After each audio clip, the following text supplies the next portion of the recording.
Hello and welcome to the Screencast presentation. Today we'll be discussing about the advantages and disadvantages of international project management. Before we get into the detail, let's just try and understand what international project and global project really means. John Binder, in his book Global Project Management, defines global project as a combination of international and virtual project. By that, he means that the project team members could be coming in from different organizations, different locations, and sometimes even different countries. Project manager trying to deliver global projects needs to be aware of the additional challenges or the benefits that are associated with delivering a global project. Let's take a quick look at what those items are. If you look into those key points, first take a look at the challenges. The first thing that comes into my mind that the PM needs to be aware of is the complexity. And complexity can still exist in a traditional project. Why we are emphasizing on complexity on a global project is because of the characteristics of the global projects. We are having to work across different countries, different cultures, different organizations, language barriers, and then last but not the least, different time zones.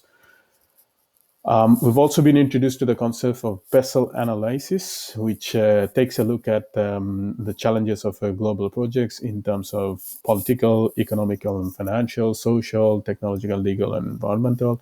A project manager needs to be aware of these contexts on when they're delivering a project for multiple countries, because not assessing them may actually have a negative impact on the desired outcome of the project.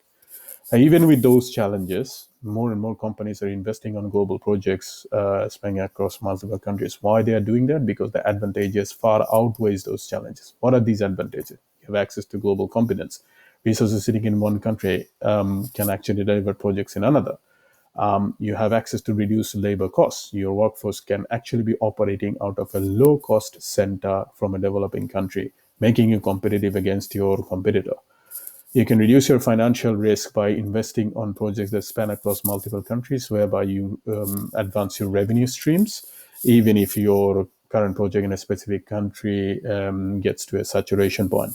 Your company becomes more agile and innovative because they have the brilliant minds coming in from different countries, different experts.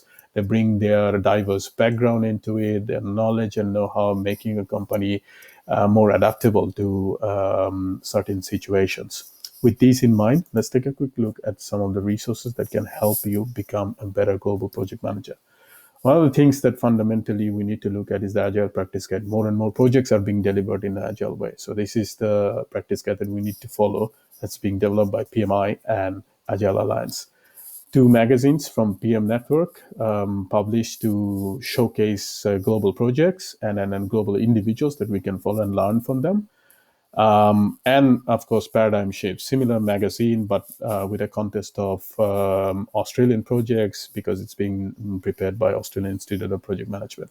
Projectified, the PMI's free to download weekly podcast, something that I enjoy. Experts coming in and talking about certain aspects of project knowledge areas and project processes.